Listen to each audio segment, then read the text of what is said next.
This is Chris from Play Comics, and you're listening to Pop Goes Your World. I'm Chris McBrien, and the pop culture from Generation X is everything to me. And I'm Derek Myers, and I'm here to educate Chris on the great pop culture of today's generation. Episode 152, Music Videos.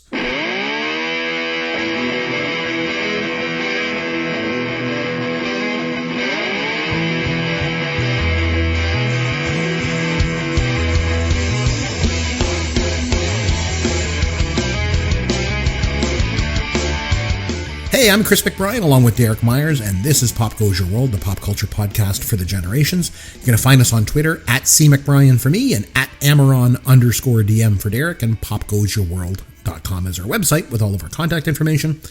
Derek, what's new in the world of pop culture in your world, my friend? Hey, Chris. Hi. Well, I'm going to continue with my trend here, and I'm going to recommend yet another documentary that I watched in the last couple of weeks. So I can't remember if I talked about this one because I watched it a few weeks ago, and it was during that period where I watched like 10 things in 1 week, and I think it got lost in the shuffle. So as I start to tell you this, if this sounds familiar, stop me because I don't want to. It's like a joke. You know what I mean? Stop me if you've heard this one Stop before. me if you've heard this before. Okay, go for it. I'll tell you. The documentary is called. It just premiered on HBO. It's called Class Action Park. It's about the world's most dangerous theme park. No. Did we talk about this? No, before? I don't think it doesn't sound familiar to me. So I don't have to stop you. Go ahead. Okay. So basically in the late 1970s, early 1980s, they created a gentleman. I honestly can't remember the guy's name. He was like an entrepreneur who was like really shady, and he bought a ski resort in New Jersey, and he realized in the summer the land wasn't being used, so he turned it into a water park. So that in the summer it was a water park, and in the winter it was a ski lodge. And the water park was the most dangerous, unsafe water park imaginable. And the guy had all these bizarre and crazy ideas for rides and themed stuff. And so the documentary goes back and it highlights some of the craziness that this guy put into getting this thing off the ground. And it has a lot of firsthand accounts from people who grew up in the community that were at this water park or worked at the water park as teenagers.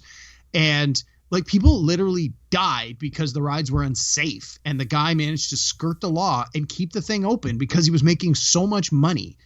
And it's just this combination of ridiculousness and hilariousness. And the documentary runs about 90 minutes. And the first hour, every minute is more bizarre than the minute that came before it. And then the last half is sort of the decline, because obviously when people die, eventually somebody has to be held accountable. And so the last part of the documentary sort of brings it back to earth and says like, hey, a lot of people are telling some pretty zany stories and you're doing a lot of laughing, but you got to remember people lost their lives because of negligence. And then it starts to get serious towards the end and focus on that. So it's called Class Action Park. It's about the Action Park theme park. And it's the documentary is fantastic. So that's something I want to recommend. And then, sorry, where was that on? That was on Netflix? It was on HBO. On HBO, okay. So then the another one, then this is right in the Chris McBrien wheelhouse. Oh, I watched for the first time in 30 years in its entirety, Arthur. Oh, geez, the one from 1981. Oh, yes, it's so good. I'm going to recommend that for a future show anyway. It's on my list, but it's so I really good. wish you wouldn't because I didn't like it. Oh, really? I found the first. Okay, I forced myself to watch it because I know you hold this movie in high regard, as does my wife. Is it because it just didn't age well, or what was the issue? I found the first half was incredibly difficult to watch because Dudley Moore being over the top drunk was so annoying. I just wanted to gouge my ears and eyes out as he was on screen. Had you seen this before, or is this the first time viewing? Like as a teenager, I think I saw parts of it. So this is probably the first time I've ever seen it start to finish. First half, was not a fan, but I heard such great things. I thought I'm going to give it a try.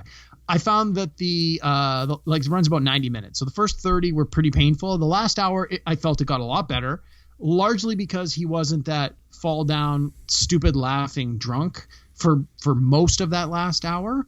And when he was, it was very small doses, so I could handle it a little better.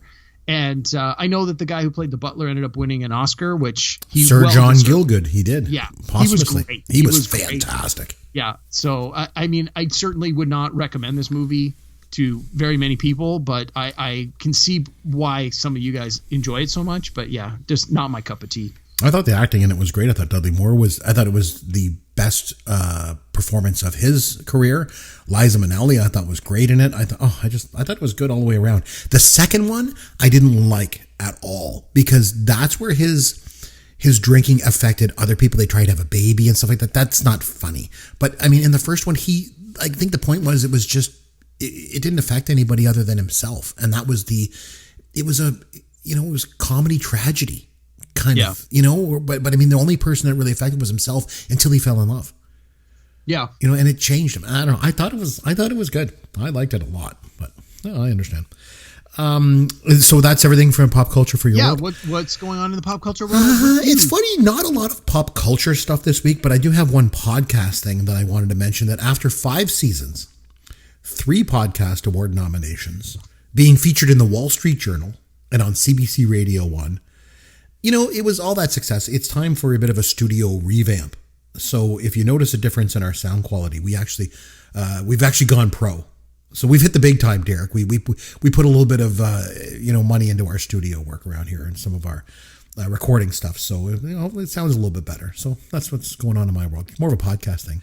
I wanted to mention, since we're doing music videos this week, that I thought I would give you my dad joke around music videos, because I know how much you like that. So here's your dad joke of the week. Now, I want to mention also, Madonna is one of the all-time queens of music video, and I'm sure she's going to come up at some point in tonight's show, because she just was so iconic when it came to music videos. So I thought I'd give you a Madonna dad joke this week. Are you ready? I think I am, yes. Okay. Derek, what's the difference between Madonna and the Titanic? I honestly have no idea. More people have Madonna. Oh boy. Wow. You'll have to explain the censor beep to your friends again. Oh my God. I want to remind you that jokes are supposed to be funny. Not just for you. I always laugh at these. I don't know. I know. They have the Big Mac and we have the Big Mick. He helped Gilligan get off the island. Oh yeah, that guy. That guy. Joe Louis was 76 years old. Well, I know you used to work at the Chuck E. Cheese, right? What is that? Real velvet? Just let yourself, baby. Oh, that boy is good. That boy can sing. That could work. Sexual chocolate. Oh, I've heard those lines before. What do you know from Funny? Okay. So now here on the podcast around here, between our movie reviews that we do on a regular basis, we usually do a top 5 list. But this week we want to do something a little bit different. And we wanted to actually just sit down and have a conversation about music videos. Now, for myself, being a Gen Xer, I basically grew up with music videos being a big part of pop culture in my world. And Derek, I know you love music in general. You like music a lot more than I do. And I know you've said to me before how much that you love music videos.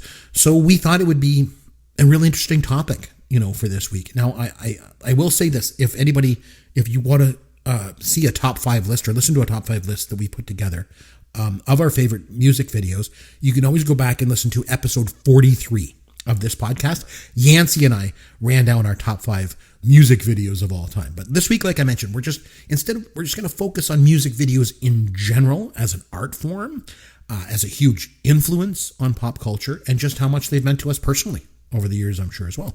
Now, Derek, you mentioned that you wanted to do this topic. This was your suggestion, a very good one. So maybe you can start us off a bit. I was hoping to get I guess a general idea of the place that music videos have in sort of the pop culture lexicon for you. Do you want to start us off? Sure. So part of the reason I wanted to do this is because, as you mentioned, before I joined the show, you and Yancey did this topic, which if I remember correctly, when you and I went to see ZZ Top years ago, I suggested a handful of topics, this being one of them. And like the very next week, you guys did it. Yes. So I was happy to hear the episode, but a little bummed out now that I didn't get to participate in it. So this is sort of my makeup. Nice. It's like a do-over. Things have come full circle for you. So yeah. That's and great. of course, it never occurred to me until we started recording tonight that I could have easily just put together a top 5 list and run down the list during tonight's show. So that's a miss on my part. I was too busy looking at the big picture and not being selfish enough. So, but yeah, as you mentioned, and as I've mentioned on a number of our previous episodes, I love music videos. Now, I'm a big fan of 80s music in general, and that obviously is when the music video really came into its own. And when people talk about music videos, most people immediately think of music videos from the 80s. So they go hand in hand. But one of the reasons that I think brought us to this discussion is you and I have had this conversation a few times where I've talked about music videos and you said, yeah, well, it's too bad they don't really make music videos anymore. It's too bad Much Music and MTV don't show music videos on TV anymore. And I've had to correct you on a number of occasions by letting you know that music videos are still a viable medium and are still very much in existence and are still very popular and produce a lot of revenue for artists. And they are still they've obviously changed over the years as technology has changed and as the way we consume media has changed. As any art form should, it should evolve with the times, and it should be reflective of the audience that it's created for. And I think that was where we sort of started this discussion was, looking at what music videos were to us when we were younger versus where they were when we were, maybe past our teenage years, and then where they are now, and to get a sense of that. So I think there's an opportunity to talk a little bit about the history of how music videos came to be, how they became popular, why they were important, why they are important to pop culture, and then talk about some of the things that have led to the changes in music videos, the way they're made, the people who participate in their creation, how music videos have been disseminated to the masses, be it through television or internet or file shares or whatever. And so there's a lot of room to tread here. And obviously, we're not going to talk about everything. We're not experts in this field. So I think we can come at it as guys who feel that we know a lot about pop culture. I know I've done a fair bit of homework on this episode for tonight, and I think you have as well. So, I think we're going to back up what we say with some facts, but I think there's going to be a fair share of opinion, and not everybody's going to necessarily agree with some of the things we say when it comes to opinion, when we talk about videos we liked or videos we felt were important. But I think our listeners have come to know that when we talk about a lot of these things, we preface it by saying, like, this was something that I found important, or this was something that I enjoyed. And I think for some of the topics we're going to talk about tonight, that's going to be very true. But for other things, we're going to be able to say, like, this was the number one music video of all time. This was the music video that has been viewed the most on YouTube ever. And like, these things are straight up facts. So we'll get a little bit of opinion with a little bit of facts, and hopefully we have a good time in the process. Yeah, I like where you're going. I think you're right. I think we need to talk a little bit about the history of music videos and kind of the future of them and all that kind of thing. Before we get into that, I want to mention for myself personally, like, what music videos mean to me. I would say I was 17 years old, 1987, and that was sort of the peak of music video for watching for me. I remember we used to have Much Music because we're Canadian and we didn't have MTV. We had Much Music up here in Canada, which was the Canadian MTV. And I would watch it when I was 17, and I would get out the VHS and I would record videos as they came in that I liked. And then I would have like a couple of VHS tapes full of this stuff. So that was kind of the peak watching of music videos for me. But I will say, like yourself, I went back and did quite a bit of homework. Just looking at different music videos. I wanted to just kind of, it's been a while since I've seen a lot of them. I wanted to watch some of them again and kind of refresh my memory on some of it. 1984 was the single greatest year for music in the history of the world. I just got to say that. Like, in all the homework that I was doing and looking at some music videos and stuff, man, oh man, that was a great year. It was just so good. There was so much going on. But that's for another show. I think we need to do a show at some point. 1984, the year in music. Like, that's a 2-hour show right there. I think even just the year in pop culture, there was a lot of good movies and television. From I agree. That was just a great year. Let me. I don't think I actually answered the question you asked me about like, why are music videos important to me and how did I get into it? So just sort of piggybacking on what you just said. When I was younger, we didn't have Much Music because it was part of the premium pay cable services, which, my parents didn't feel that was a necessary expense. But years later, we did get it. And before we had it, I remember there were two ways that we got to see music videos on a somewhat regular basis. There was a television show, I believe it was just straight up called Friday Night Videos. Yes. And it was on late. It was on at like 11:30 or 12 o'clock on Friday nights. and you got to see music videos. So that was something we always looked forward to. And as a youngster, it was often difficult to stay up that late to see them, but it was a real reward if you managed to do it. And then they did one, I think it was right after school, and it was like Video Hits, I think it was called. And it had the DJ or the VJ, I guess they were. I think he ended up going on to be a journalist with CNN, if I remember correctly. I can't think of the guy's name, but it'll come to me. But yeah, those were sort of the two outlets we had. It was, I think, a 30-minute program after school. It was like Daily Video or Video Hits. I think it was just called Video Hits. And then the Friday night one was sort of the big one. And then years later, we did get Much Music, and I, again, I did like you did. I recorded. I would just put the VCR in at night, or I would put the cassette in at night after everyone had gone to bed, and said record from midnight onward. The tape's 6 hours, go.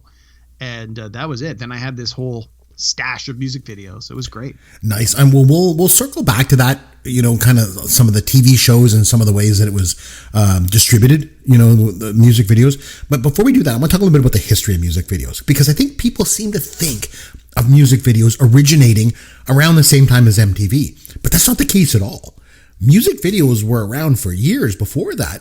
And really, it was the fact that they were becoming so popular that really led to the creation of MTV as a means to distribute them and as a place for people to watch music videos exclusively. Well, that was the original idea of MTV, which obviously changed over the years, but we'll get to that, I'm sure, in a bit. But like I say, music videos have been around forever. The Beatles, if you think, they started out making videos of their early songs that were basically just live footage of them playing the songs. I'm talking about the early stuff from like 64, 65. But then as their music became more conceptual, so did their videos. Because if you think of stuff like Penny Lane and especially Strawberry Fields Forever, those were some amazing music videos, some of the best ever made. Well, and I mean, the Beatles ended up making movies, which ultimately they were able to after the fact splice out what became a music video. So like you have something like Yellow Submarine, which they can just cut out the parts of the movie that are feature the song, and it's like, hey, here's a video, right? And or even Hard Day's Night or Help. Yeah, exactly. And some of them were super, like you said, super straightforward. It was either just the band performing, or I think it was Hard Day's Night, where it's like they're just traveling around, they're walking down the street, or they're driving around in the car, and it's like, and there are a lot of music videos that came after that sort of just did that kind of simple thing. It was like, we need a video, okay, limited budget, here's how we're doing it. But yeah, the Beatles certainly were one of the first bands to do it successfully. But it even goes back before them, because the term music video itself was coined by the Big Bopper in 1959. He used the term in an interview that he did for a magazine not long before he died in a plane crash that year with Buddy Holly and Ritchie Valens.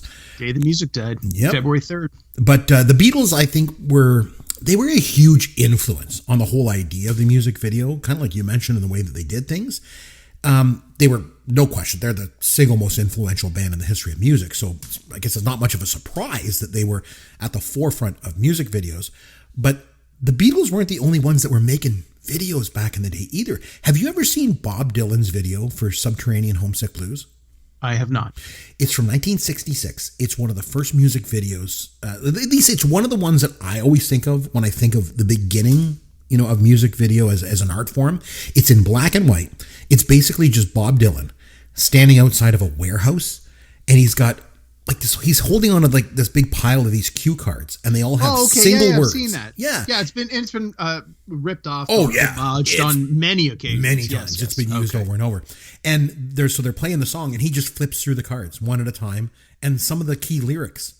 Like all the cards, like they correspond to the lyrics in the song, right? Really simple concept, but it works so well. So that to me is always one of the first music videos I think of outside of the Beatles. And then as they moved into the 70s, music videos were important as well. And in 1974, Queen put out a video for Bohemian Rhapsody. And this was one of the first times where the video had as much to do with the marketing of the song as the song itself. And probably, I would say it's the example that I think most people kind of gravitate toward when they think of this is the one example where it really put music videos on the map. Yeah. So one of the things that I was learning one of the reasons we're doing this topic now is last week or the week before I had mentioned I watched a documentary. Surprise, surprise.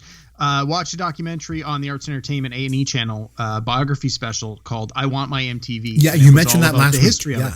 And so one of the things they brought up, which I read again this week when I was doing the homework, was in the UK they have the show Top of the Pops, and they would bring on rock and roll or pop stars, and they would perform their latest song on television. Now, in order for things to run smoothly, they had to play the recorded version of the song, and the artist would just lip sync and dance. And so what I was reading about Queen was they didn't feel comfortable lip syncing. They didn't feel it was authentic. And so by creating the music video for Bohemian Rhapsody, that was their way to sort of sidestep that rule and still appear on Top of the Pops.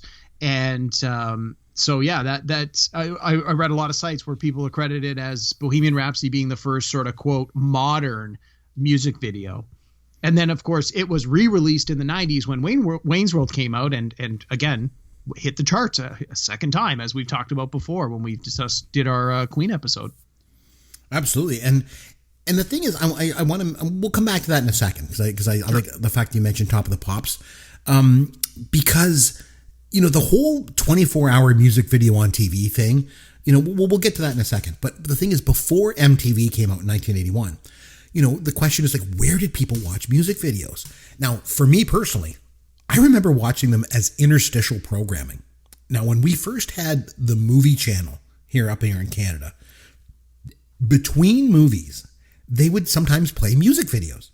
And I remember, this is where I basically first discovered music videos. And I'll tell you two that stand out in my mind for whatever reason. I'm not sure why these two stand out, but these are the ones I remember the best. Maybe they just played them more than the other ones, but two early music videos that I used to watch as interstitials were Meatloaf. The song was called Modern Girl. It was from his album Bad Attitude. He never really recaptured that success that he had with Bad Outta Hell, but I remember this video for Modern Girl. It played on the movie channel all the time. And the other video that stands out in my memory from that time was a song called Romeo and Juliet by Dire Straits. I don't know either of those songs. Oh, I know both of those bands, but I don't know either of those songs. Yeah, they were both like lesser songs from the artist, but they had music videos and they played them a lot. And another one that just came to my mind was whenever I think of videos from the early 80s, I always think of Mickey by Tony Basil. Tony Basil? Yeah. Oh, hate that song. And I will say this, like for a 12-year-old boy watching a music video of girls dancing around in cheerleader outfits, well, just like that had an impact. But I mean, I always remember that one too. But you mentioned a couple of important things, and those were TV shows that they had that featured music videos before MTV. Friday Night Videos, I remember that one. And Bohemian Rhapsody, like you mentioned, on Top of the Pops, because the thing with Top of the Pops was it was kind of like, it was like the British version of Ed Sullivan. Like bands would come on and they would perform live. But Queen was out on tour, and so they couldn't make it into the studio. And so they produced the video for Bohemian Rhapsody. And like you said, they weren't comfortable going on the show anyway and lip syncing. So they kind of made this video to kind of replace them being on the show. And, lo and behold, it became a huge hit with audiences right around the world. And I think it might be one of the most important events in the history of music videos overall, because it paved the way for other artists to do the same thing, create music videos as a marketing tool, but the thing was, like, other than the odd show here and there, like we mentioned, that were dedicated to music, in general, or music videos specifically, there wasn't a lot of places to go to watch music videos until August 1st, 1981. Right. With MTV, when they debuted and obviously played the Buggles' Video Killed the Radio Star. But like we mentioned, up here in Canada, we had Much Music. Now, it didn't start till a few years later. It started on August 31st, 1984. And they would tape in the front of the windows at the Chum Building in downtown Toronto at the corner of Queen and John. And you could walk by and watch them shooting the shows. Yep. Like, I never did that. Did you ever walk by and see it? Well, yes, but not for that reason. There was a very well-known comic book store called the Silver Snail, which was just down the street. And so we used to go once a week to buy comic books. And of course, we would always stop by the Chum Building, the Much Building, the City TV Building, and look in and see what they were shooting. So, yeah, I walked by a lot, and it was just a happy coincidence. I never, ever did walk by and watch them shooting. But I'll tell you what, over the years, I've been lucky enough to meet a lot of the early personalities from Much Music. Steve Anthony and Denise Donlin I met when I was working on Ontario Place. Remember when I used to work there back in the day? Yeah. When I used to have a TV show back in the in the 90s, and it was nominated for an Ontario Cable TV Award. And when I was there, I met Erica M. and Rick Campanelli. He was known as Rick the Temp. Rick the Temp. Yeah, back then. I met Kim Clark Chapness once when I was the manager at Chuck E. Cheese's in Toronto. Nice. And I met George Strombolopoulos once at a Jays game. So I've like, for whatever reason, I've run into all these people that used to be on Much Music. You hit the Much Music bingo, man. Yeah, But before I met any of those VJs, I did used to watch Much Music a lot. I mean, it was a staple, up here in Canadian pop culture, just like MTV is in the United States. The only difference between the two, I should point out, is that Much Music had to abide by a Canadian law. And the CRTC stated you had to play 33% Canadian content. And like it or not, this did a lot for Canadian musicians. Because if you think about it, bands like Platinum Blonde and Honeymoon Suite and Glass Tiger and Corey Hart, like they all got a big boost from that legislation. And it's not like we were just forced to watch a bunch of crappy Canadian music videos. Like some of this stuff was really, really, really good. Some of the better videos of the time, I thought. Mm-hmm. Yeah. No, just to go back a bit, you were talking about ways that we used to get videos. I remember for me, the way that I remember getting a regular dose of music videos was, I think it was Sunday night. They used to do the Chum 30 countdown. Yes. And it was because Chum it had AM and FM radio stations here in Toronto. The Chum building, as we just talked about, was where Much Music was out of. Yeah, they used to do the countdown. Of course, the show was an hour. They would count down 30 songs. You can't fit 30 songs in an hour. And as it turned out, not every artist had music videos at that time, or some of them didn't have music videos that really were that good. And so they could skip over certain songs as they were going through their countdown. And I remember that was the highlight of my week. It was always, come downstairs after dinner on Sunday night and watch the Chum 30 countdown. I remember the very first time I started watching it, I can remember the videos being in the countdown were Burning Down the House by the Talking Heads. Yes. And Big Country in a Big Country. And the Romantics, Talking in Your Sleep. I can remember all those being on like one of the first episodes I watched.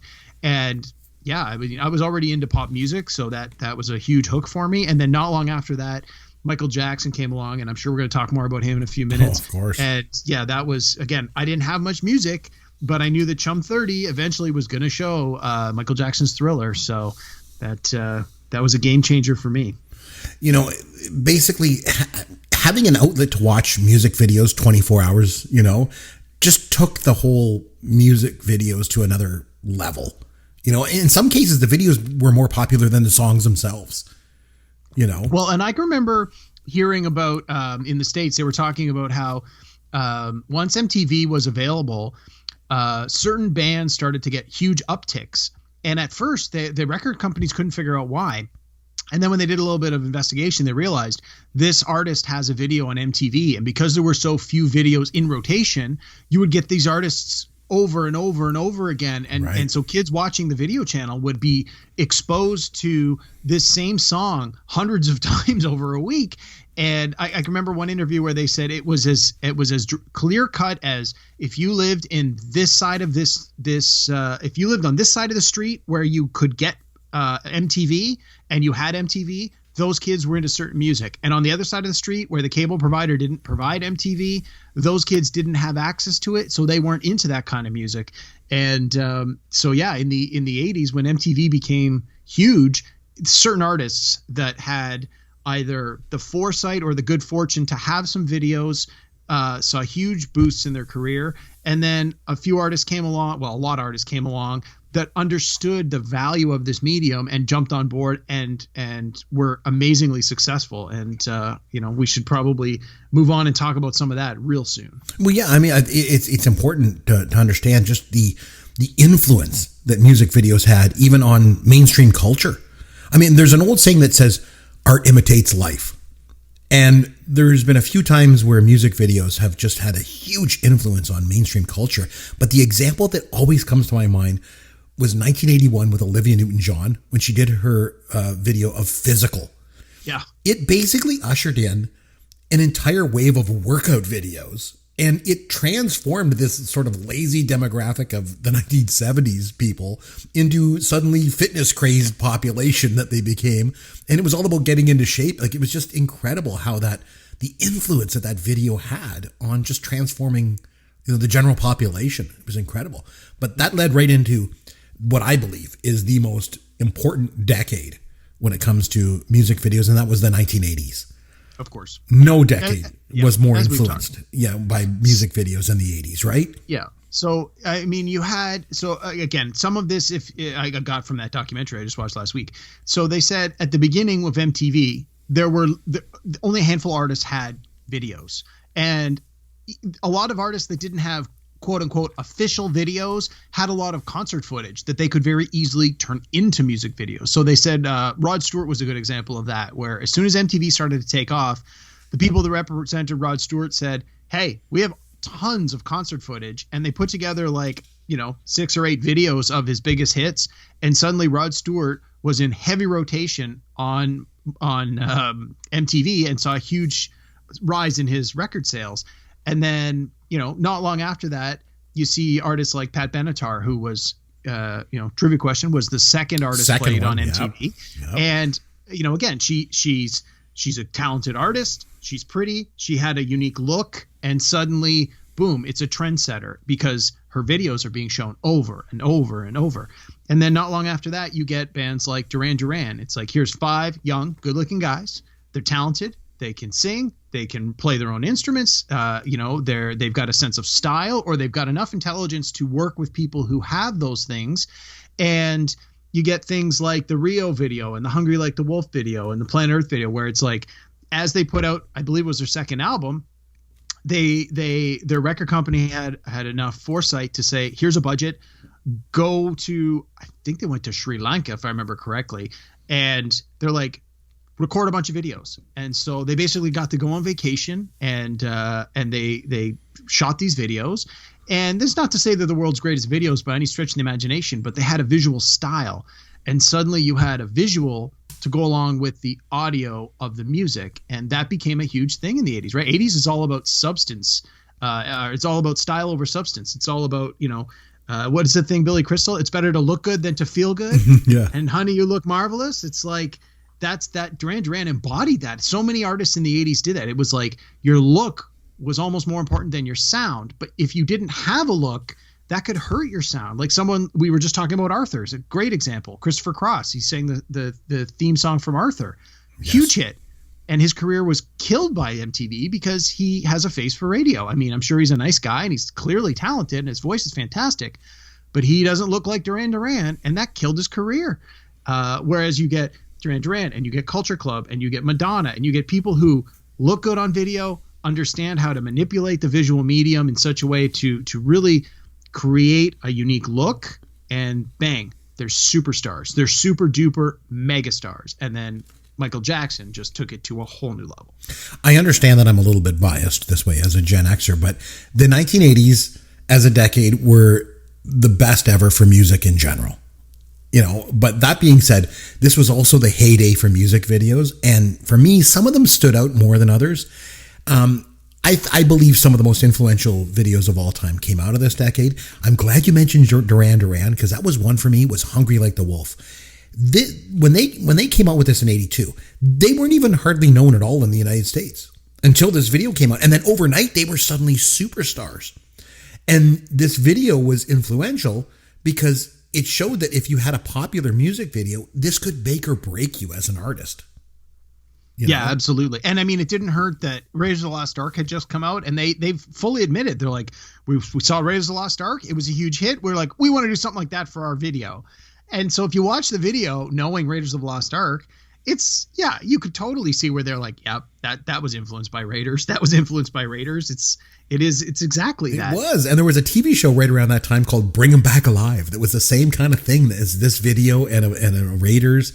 And you're right. They definitely played on that. Another one that I want to mention was Money for Nothing by Dire Straits in 85. easy, I think, to look back now on this video and maybe even laugh at the CGI graphics. But I'll tell you what, when that video first came out, it was groundbreaking. Yeah. You know, Yeah, for it sure. was groundbreaking. And another one that was groundbreaking was the same year was Aha's Take On Me. The pencil sketch animation, the rotoscoping. Yeah. I looked this one up on YouTube because I remembered it. It has over 1 billion views. That's billion with a B. Like, that's incredible, you know? Yeah. Another one that I wanted to mention was earlier in the decade from 81 was the Talking Heads Once in a Lifetime. Remember that video? Yeah. I think if there is one video that I would say has had more influence on millennial music videos, I'd say it's this one. I think if you look at anything that was done by, remember Daft Punk in the 90s? I do. Like artists like that. Like I think a lot of their roots are here in this video in Once in a Lifetime, like that trippy background and the odd dance moves coming in and out of the frame. And it's a really simple music video, but it's really, really effective. And like these guys are weird. It's a weird video, but they were also groundbreaking artists, and they had an influence, I think, on artists to come, you know? Yeah. So let's move forward a little bit. So I mentioned Michael Jackson a minute ago. So Michael Jackson, the king of pop, arguably the greatest musician ever. You could argue that as a solo performer, he's the biggest musician ever, because I don't know if necessarily he's bigger than the Beatles, but that's certainly an argument that you could do on both sides of that. You could argue no artist in history has been more influential than Michael Jackson. I agree. I wouldn't argue that for a Not second. just in his music or his dancing, but in his music videos. Yeah. They absolutely. really redefined what music was. Absolutely. They And I think- redefined what music could be, you know? For sure. And that was, and so one of the things with the Thriller video, so Michael Jackson had done videos prior to Thriller, but they weren't great. And they very much leaned on the sort of the disco look, because his music before the Thriller album very much was influenced by his disco roots. And then when you get Thriller come along, he's gone on record to say that it's like he never even called them videos. He always called them short films. And they literally were short films. He brought John Landis in to direct it. He brought in Rick Baker. It was Rick Baker, right? To do the makeup. Yes. And it's like, these are people that work in movies. And so he brought them, they came together to collaborate to do the Thriller music video, which is in itself a short film. And that changed everything. And I mean, I don't think we're ruining history for anyone. I think everyone who's listening this far in knows all about Thriller, so we don't have to go into it too much, but it cost an exorbitant amount of money, and it changed the game. It got Michael Jackson number one song, number one music video. He brought all these recognizable names to music video medium that, it's like in the older 70s and 80s, people were either TV stars or movie stars, and you didn't have movie stars appearing on TV because that was slumming it. This was the same idea. You now have major movie people doing music videos. So suddenly maybe it's not as slumming it to do a music video. And what we're going to see in the 90s is people who became great directors later started in music videos because it became a good way to, do a 5-minute film and demonstrate your chops. And arguably Michael Jackson Thriller, best video ever. I think a lot of people would argue that that's the case, partly for its what it is and just watching it, and partly because of its influence and its importance and the fact that it was number one at so many things, including, top of the charts. But you can't say enough good things about this video. I'll take it a step further, actually. If you step back and look at music, the history of music videos, the 70s, 80s, and 90s were like the heyday, right? I mean, that was the peak. And really think about this for a second. Michael Jackson, Don't Stop Till You Get Enough is the definitive disco music video of the 70s. Yes. Thriller is the definitive music video of the 80s, like you mentioned. Absolutely. And Black or White is the definitive music video of the 90s. Michael Jackson killed music videos. Like he was the king of them. Yeah. He certainly had a good creative. Yeah. 3 decades, and he had the best music video from each decade, I would argue. Oh, one thing I wanted to mention, we were mentioning about Much Music. When I was a teenager, I couldn't wait until Thursday afternoons from 5 o'clock until 6 o'clock every Thursday.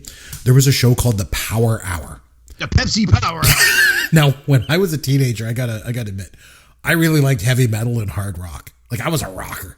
Yeah, I had long hair. I was in a band. I used to have those black T-shirts, with the white sleeves and the bands on them. Yep.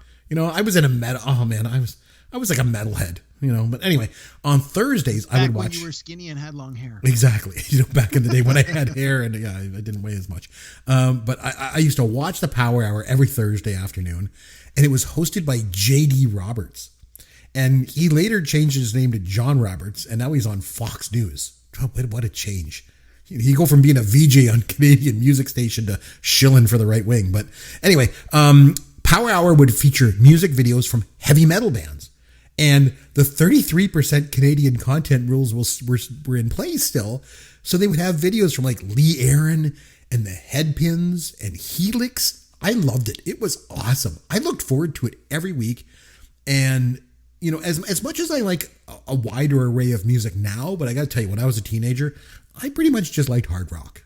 So and the thing was, there was a lot less videos from those kind of bands. So the Power Hour was just so good for me. I always enjoyed that.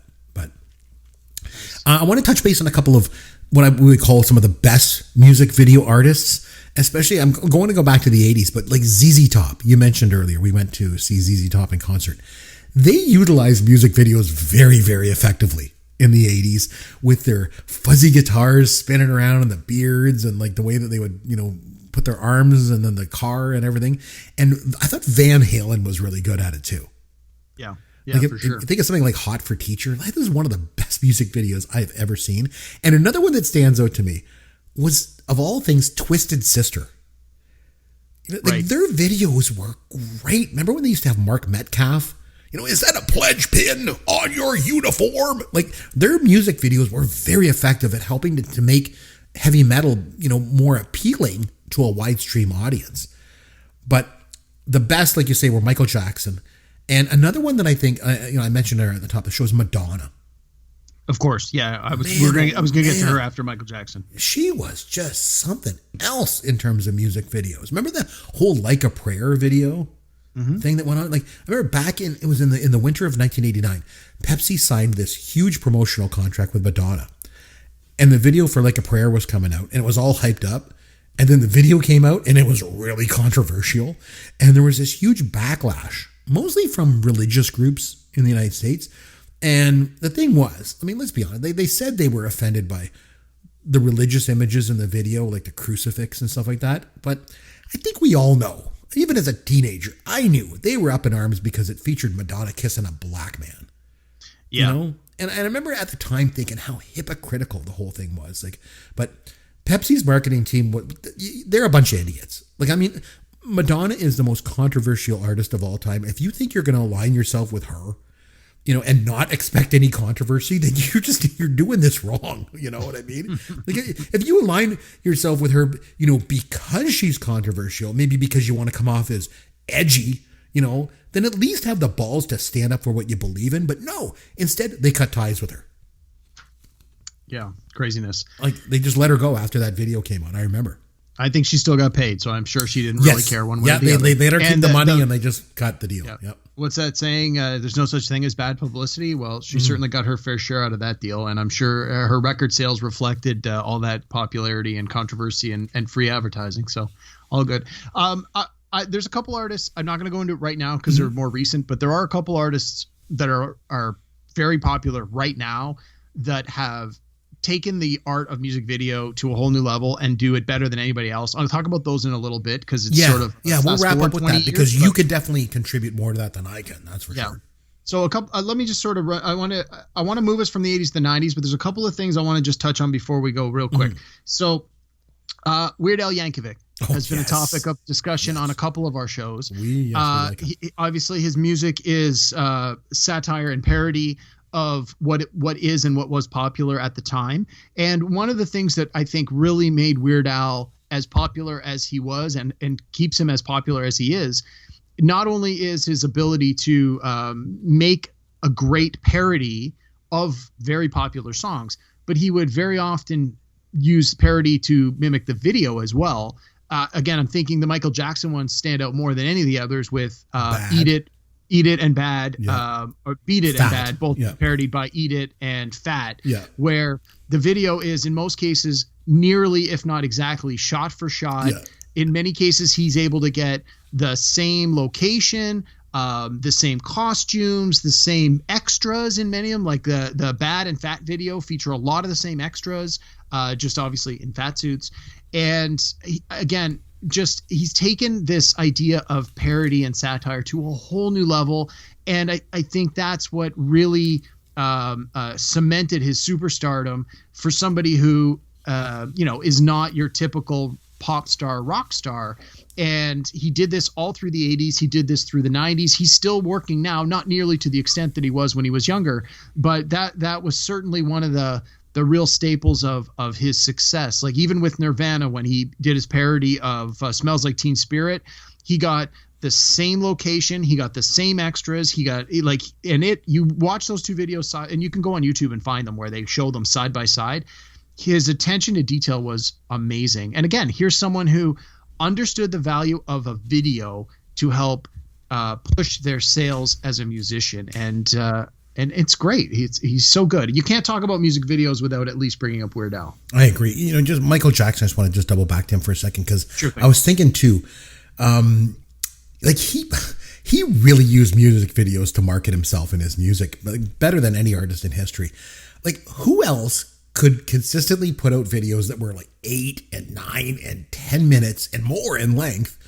And if you think of the 10 longest videos in history, Michael Jackson has probably like 8 of them. Like if you think of Ghosts and Bad and Thriller and Smooth Criminal and Remember that, like they were all these like long. You mentioned a term, not music video. You said it was like short film. Yeah, he called them like short films. Yeah. Or short movies, which they definitely were. And then the music video was sort of sandwiched in there. So when you got it in replay, like you said, Remember the Time's a good one, where he has like this whole elaborate intro, and then he's got the music video, and then he's got this like conclusion to it. And when you get the video, they just chop off the start and the end of it so that it'll play in 5 minutes or less. But much like with Thriller, when they first started showing it, they showed the whole 15-minute version. But then as it got into rotation more, they chopped it down. You're right. There was 2 versions of the Thriller video I remember watching. There was the full one, and then there was some of them where it was just the music part in the middle. Yeah. So, okay. The other thing, let's see. So where do we want to go from here? So I want to move into the 90s. So we've got a number of up and coming movie directors cut their teeth on music videos. Some of them made some of the best music videos, and some of them did tons of music videos before moving on to movies, and some are still doing both. But there's a few that I want to just touch base on. So now that we're getting out of your wheelhouse a little bit, Chris, stop me as you want to jump in. You're in the driver's seat for sure. Yeah, I was gonna say I'm gonna be in the driver's seat. So go for it. I put together a list of a few sort of well-known directors that sort of got started in music videos. So I'm gonna just start at the bottom and go up here. So you have someone like Zack Snyder, who, love him or hate him, is a very popular movie director. He directed the recent Justice League. He directed the recent Superman movie. He directed the 300 adaptation of Frank Miller comic book. He's done a lot of comic book stuff, but he started off doing videos by Morrissey and Soul Asylum and My Chemical Romance. So again, he's got this. And no surprise, I don't really know who he is. Yeah. Chris is like, are you speaking in English? I don't understand any of those words. So he has a handful of music videos, and that was definitely where he got noticed. Michael Bay, who is best known for movies with big explosions, things like Armageddon and the Transformers franchise. He got his start in music videos. He did the video for the Divinals' I Touch Myself, and Meatloaf's I'll Do Anything for Love, but I Won't Do That from his Bat Out of Hell 2 album in the early 90s. Oh, yeah. That was like a big comeback for him. I remember that. Yeah. Director Antoine Fuqua did Gangster's Paradise by Coolio and The Most Beautiful Girl in the World by Prince. Again, he's gone on to have a very strong movie career. He did Training Day, is probably one of his most recognizable films. Again, he's got his start in music videos. And then 2 of my favorite music video directors and one of my all-time favorite movie directors is David Fincher. David Fincher did 29 music videos. He's best known for directing the videos Vogue by Madonna, Freedom 90 by George Michael, in which George Michael doesn't even appear in the video, Straight Up by Paula Abdul, and Janie's Got a Gun by Aerosmith are some of his highlights. Fincher has gone on to do a ton of great stuff. I talk about him all the time on this podcast. He did 7 which I think is probably one of his most well-known. And he's obviously still working today. Great music videos and great filmmaker, and probably arguably the best music video director ever, Spike Jonze. Spike Jonze, best known for the amazing Sabotage by the Beastie Boys, Buddy Holly by Weezer, where they're spliced into Happy Days. So, Chris, I'm sure you've seen that one before. Yeah, they're at Arnold's, right? Yeah. He did Weapon of Choice by Fatboy Slim, which has Christopher Walken tap dancing. Love that video. Yeah, that's a great one. He did It's Oh So Quiet by Bjork. He did Da Funk by Daft Punk, where it's the guy in the dog suit with the boombox. Spike Jonze, of course, has done a lot of great movies, a lot of like sort of quirky movies. He did Being John Malkovich. So again, he's able to take that interesting and unique way to look at a film project and condense it into a 5-minute music video, and then take that vision and turn it into some really interesting and outstanding movies. So you've got some of these really big name directors that have gone on to have amazing movie careers as full-time A-list movie directors that started off in music videos. So this is this whole idea where, you know, you're not necessarily slumming it by directing a music video. In fact, it can be your resume to go on to bigger and better things. And so, yeah, I wanted to run down that list. And I'm glad that you kind of mentioned the 90s and into the 2000s, because one of the things I want to touch base on there is the death of MTV. Because, Sure. you know, it's too bad MTV, you know, they just got away from music videos so much. I posted a meme on the Pop Goes Your World Facebook page. And by the way, if you don't, you know, like the page, and take a minute and go like the page. I post all kinds of goofy stuff on there. But I posted a meme on there that basically said, MTV was 39 years old. Thanks for 14 years of music. You know, and it's true. Like they've gotten away from their core business model. And I think it happened right after The Real World came out, because I think, you know, the producers at MTV saw the success of that show, and they also probably saw how cheap it was to produce crappy reality shows. So MTV ended up switching their focus from music videos to reality shows. They took Tom Green from Canada and they had him down there, and they just kind of moved away from playing music videos. And it's unfortunate because it just kind of died, right? Well, and again, we talk about this a lot, is a lot of entertainment decisions are dollars and cents decisions. And I mean, The Real World in and of itself was a very influential show for a lot of reasons. I mean, love it or hate it, love or hate the genre of reality TV, love or hate that show in specifically. It was groundbreaking and ahead of its time for what it is, what it was, and what it did for the idea of the reality TV program, but also the opportunity for disenfranchised and minority groups to be seen on mainstream TV in a way that was genuine. It was certainly groundbreaking in that regard. Now, in all fairness, MTV started showing a lot of crappy stuff in the not too distant future after that. But like you said, it was a dollars and cents decision. And unfortunately, we didn't get the music videos in heavy rotation like we once did. And now we don't get them at all. But I think we look at something like the internet, and that's really what's to blame. And that's opened up doors for other artists. So, well, I wanted to mention that because when it comes to millennial, you know, music videos, now keep in mind, granted, I know very little about millennial pop culture, and when I say I know little, I mean it in the strongest way. But I was always under the impression that when MTV died, so did music videos. And I mentioned this to you the other day when you and I were talking, off the podcast, and you were telling me that's not the case. So where the hell do all these music videos get played? They get played on the internet. YouTube has become a haven for music videos. And we're not talking classic videos, although classic videos are readily available on YouTube. But new artists understand and have learned from those who have come before them, right? Like they say, I'm resting on the shoulders of giants. Mm-hmm. So many of today's most popular artists, musicians especially, have been able to look at what has helped make the biggest artists that came before them as big as they were. So let's say they look at someone like Michael Jackson, and the videos are a huge part of that, as we've already discussed. And so understanding that a music video that is available to your fan base can boost sales as it boosted sales in the 80s. It continues to boost sales now. And you see more and more artists will release their brand new singles on iTunes and YouTube through the music video on the same day, because they want that visual to be available. It helps. Not that you have to pay to use YouTube or to listen to it from YouTube, but it drives people commercial. over to iTunes to buy the song. Absolutely right? does. Yeah. And you can even have the referral link. Click here to go to iTunes to buy this for 99 cents. And so, but it was the same way, and that makes sense because back in the day, they didn't make any money for their videos being on MTV. It was driving sales of the albums. Yeah, for sure. So, like, same for business example, model. yeah. So let me ask you this, Chris. So I looked up, I found an interesting article, and it was a list. It was some statistics here.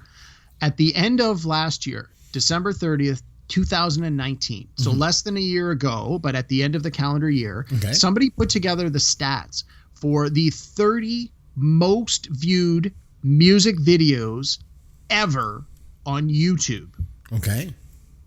How many views do you think the number one video has on YouTube?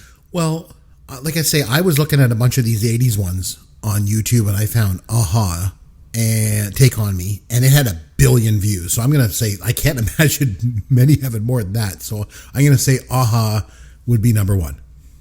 Not even close. Oh, it doesn't even crack the top 30. The number one has 6.5 billion views. How the hell is that even possible?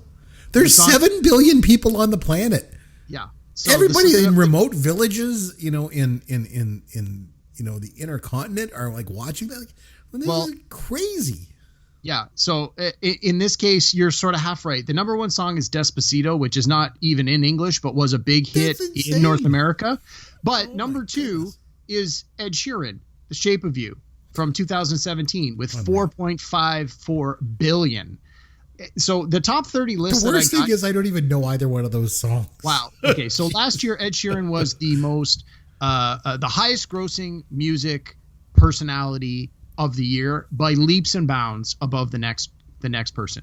And in this top 30 list, there are 3 or 4 songs by Ed Sheeran on the list, all of which have a minimum of 2.2 billion views. That's insane. And so to correlate that views on YouTube equal dollars, not that they get paid from YouTube, but knowing that it's a commercial for their song and drives people to buy the download or buy the CD if they're still buying CDs, or go to see the concert or the live performance, there is a direct correlation with this.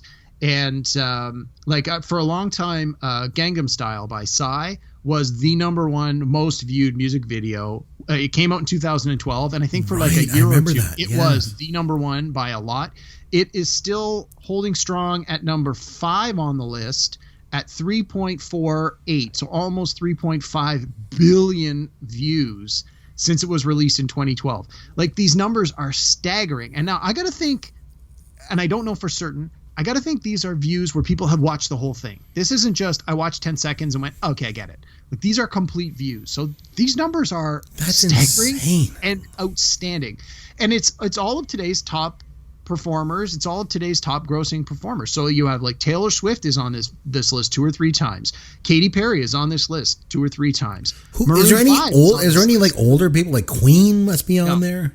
The oldest song on this list. So again, this is just the top 30. Okay. The oldest one on this list is from 2010. It's a song by Shakira called Waka Waka. And the next ones after that are in 2012. There were 2 from 2012. Let Her Go by Passenger, and where was my other 2012 here? It was Gangnam Style by Psy. So no one's going back and watching all the old Queen videos. They are, but not at the level that they are. Not even close. And so again, with all of these songs being in the last 4, 5, 6 years, it clearly demonstrates that music videos are alive and well and are a viable medium. And again, one of the things I want to emphasize is, so number 6 on this list, all-time most viewed YouTube music video with 3.2 billion views is the song Sorry by Justin Bieber from 2015. Justin Bieber isn't even in the video. He doesn't appear at all. Not once. Like that's the whole thing with this video is it's this like dance troupe that's doing their moves. And it's the foresight by a creative, not necessarily the artist who's singing the song, but the people who are putting the video together to be able to understand what it takes. What's the winning formula to put a good video online, to create a new video for a musician to help push sales and help drive their popularity. And it isn't necessary. Now, in all fairness, there are a few songs on this list where it's just a bunch of pretty girls in skimpy outfits singing a song. And the song's well and good, but the visual certainly added to that. But surprisingly, that is not the overwhelming majority of this list. Most of these videos are like mini movies where there's clearly been a substantial budget put towards making a music video. So it's a medium that's alive and well and is generating huge money. I don't think I've ever heard an entire Justin Bieber song in my life. And I'm certainly in the minority here. And I feel like the 80s music video is a dying art breed. And I'm so sad after hearing you say all this, because I feel like I'm a dying art breed. Jeez. Like, I don't know, man. I feel like I'm being left behind. I thought music videos were dead, and it's like billions of views. Well, my goodness. Like, oh, jeez. It's insane. So before I'm looking at the clock here. We've been rambling. So one last thing I want to mention. So there are a handful of artists that really, really have a knack for the music video and just get it.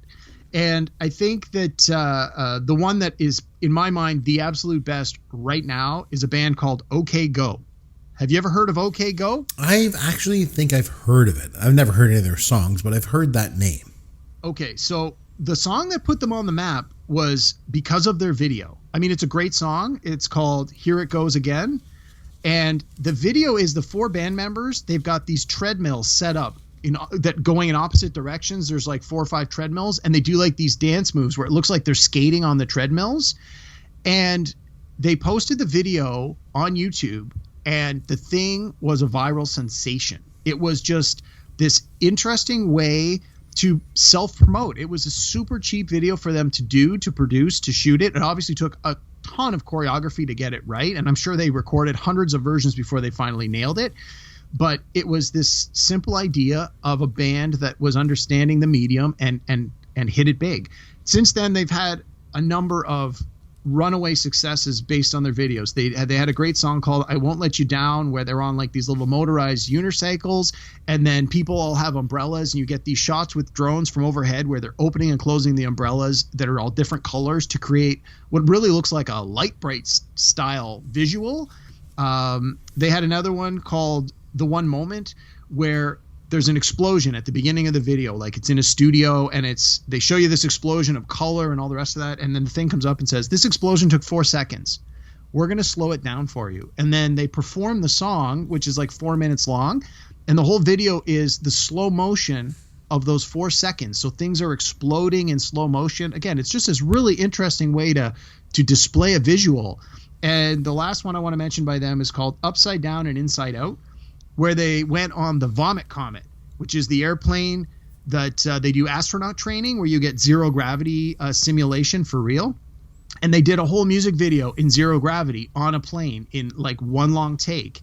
Again, this band. It's these 4 young guys who have this creative, I'm going to use the term genius, to come up with these crazy ideas for videos, but they just keep nailing it every time. So, I mean, I don't follow many bands on social media, but I follow OK Go. And when they put out a new video, I give myself 5 minutes to go watch it because I know it's going to be an eye-opener. So the music video is a medium that's alive and well, and a lot of artists are doing a really good job of nailing it.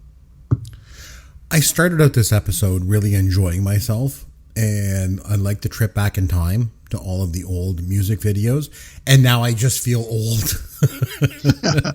I'll send you the links to the OK Go videos. Yeah, I'll take a look at them. You may not enjoy the music because I get a sense of what kind of music you like, and this is probably not your thing. Probably not it. But just watch them you can even watch them with the sound down, so you don't have to. You Right. need to hear the beat for a lot of it for it to make sense. But I think you're going to be in awe of some of the visuals that these guys have put out. Man, I just feel so old now. Anyway, on that note, let's have some Fun with Caveman.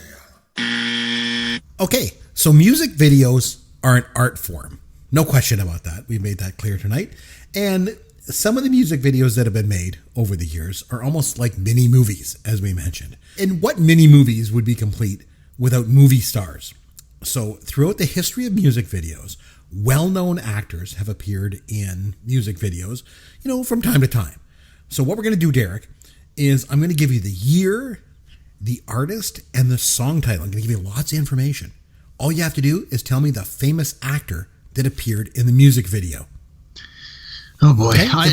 I'm terrible at putting names to faces. No, I'll probably be able to picture the person and not give you their name. You're gonna do really well on this one. I assume they're all going to be from your wheelhouse. So No. I've spread these out all over the place. Okay. But yeah, I guess mostly from my era. Right. But anyway, the first one I'm going to start you with is one you've already mentioned, so I know you're going to get it. 2001, Fatboy Slim, Weapon of Choice. Christopher Walken. Very good. See, you got this. Okay. 1984, Bruce Springsteen, Dancing in the Dark. Courtney Cox. Very good. See? Courtney Cox Arquette, depending on when you're answering this question. You're going to kill this. These are all easy. 1986, Paul Simon, You Can Call Me Al. I love this video. I love the song and I love the video. It made it even better. Chevy Chase. Me too. I love it too. It's so good. All right. So much fun. 1992, Michael Jackson, Remember the Time. There were a bunch of famous people in that. There was the model Iman that was married to David Bowie was in that. Magic Johnson was in that. And Eddie Murphy was in that. Eddie Murphy is correct. Very good. Staying with Michael Jackson, 1991, Michael Jackson, Black or White. At the beginning, there was George Wendt and Macaulay Culkin. You're really going to do poorly on this one. You're killing it. 1993, Aerosmith, Crying. I think that was Liv Tyler and Alicia Silverstone. I'll give you that one. It's Alicia Silverstone. It's not Liv Tyler. Liv Tyler was in Crazy, but Alicia Silverstone. There was one where they were both in the video together. That was in Crazy. At the end where she jumps off the bridge and the bungee jump at the end. That was Is Crying. that the one you were asking me about? That was Crying, where she gives the finger at the end. Okay. Yeah. 2000, Eminem, The Real Slim Shady. Who's the famous actor? I'm At only the very vaguely beginning, in a aware nurse's of the costume. video. In what? At the very beginning, wearing a nurse's costume. Wow. I got to think Dr. Dre. No, it was Kathy Griffin. Kathy Griffin was giving out the medication. Okay, 2001, Jennifer Lopez, Jenny from the Block. Probably Ben Affleck. Good guess. You are correct. Okay, 1988, Bobby McFerrin, Don't Worry, Be Happy. Yep. I can't think of the other guy, but Robin Williams was in that. Robin Williams is correct. Yeah. I can't think of the name of the other guy. He was actually just in the show Legion. Oh, there you go. Anyway. 1999, Britney Spears, You Drive Me Crazy. Wow. I don't know. I don't think I know that video. I know the song. I don't know the video. There was two. There's Melissa Joan Hart and Michael Grenier. She was from Entourage. Okay, 1991, Tom Petty and the Heartbreakers, Into the Great Wide Open. Wow. Famous actor. Wow. I don't know. It was Johnny Depp. Johnny Depp was if in you that. say so. Yeah. I honestly, I can't picture the video for that one. You'd have to go back and watch the video and go, oh, look, it's Johnny Depp. All right. Staying with Tom Petty and the Heartbreakers, 1994, Mary Jane's Last Dance. Yeah, it's another one that I don't really know the video for. No, I don't know. It's Kim Basinger. Oh, I knew that. As soon as you said it, I'm Yeah. like, yes, All right. that's true. 2001, a little bit more into your wheelhouse now. 2001, Enrique. Hey, the 80s is totally in my wheelhouse. Oh, yeah. 2001, Enrique Iglesias, Hero. Oh. Wasn't that from a movie? Hero. Jeez. I don't know. I would have accepted Mickey Rourke or Jennifer Love Hewitt. They were both in that one. Yeah, don't know. All right, 2001, Aerosmith, Jaded. Oh, I'm the one that jaded you. I know the song. Again, I don't think I know the video for that one. Mila Kunis. Huh. And the last one from 2015, Carly Rae Jepsen, I Really Like You. Really, really, really, really like you. It had two celebrity appearances. It had a guest spot by Justin Bieber at the end, but Tom Hanks was in. Tom Hanks is the actor that I was looking for. Yes, congratulations. All right, so you did okay on that one. You know, you got a couple For the of the early videos that ones. I actually knew, I knew, but the ones that I like, I don't know the video. I had no idea. Okay, so next week it's my turn to nominate a movie, and they're going to do one from Gen X as always. I mentioned last week, my wife had said to me that both me and you have to start nominating better movies. She's apparently not a fan of Remo Williams. Go figure. That's her. Hey, why don't we get her to recommend a movie? No kidding. Yeah, she'd probably recommend Dirty Dancing or something. I was going to say, I'm not watching Dirty Dancing for this podcast. I knew that was where you were going with that. Yeah. So anyway, I thought I'd better come up with a better movie for this week. And I'll be honest, I was thinking about a few like critically acclaimed movies, a couple of Oscar nominated ones. Nice. Yeah, give me one of those. Nah, I decided to go a different way. I decided to settle on a comedy action drama film from 1985. Now, for millennials, I just want to preface this. For millennials, it might be hard to believe, but there was a time when Chevy Chase was absolutely at the top of his game as an actor and a movie star. And let me tell you, when he was an incredibly charismatic guy. And he did a lot of stuff in the 80s, but I think, for me, by far his best was the 1985 crime drama comedy Fletch. Yes. And that is the movie I want to do next week. Good so, pick. Derek, the challenge is go back and watch Fletch, and then next week we're going to do a deep dive on the movie. So I just watched Fletch like about 3 months ago. It was Yes. on. Remember earlier in the summer we were getting all those free movie channels? Yeah, I remember you were telling me. Fletch was one of the first movies I recorded off of those free channels earlier this summer. I hadn't seen the movie in years. I was worried it wasn't going to hold up. I loved it. I can't wait to talk about this next week. Let's see how it holds up after 35 years. I have not seen it in probably 30. I want to see if it's as good as I remember it to be. So, we'll have to do all that. Okay, so if you'd like to get in touch with us, you can find us on Twitter at Amaron_DM. That's for Derek. And at CMcBrien. That's for me. And popgoesyourworld.com is our website with all of our contact information. Send us an email, that's for sure. Until next week, this is Chris McBrien for Derek Myers saying thanks for listening to Pop Goes Your World, the pop culture podcast for the generations.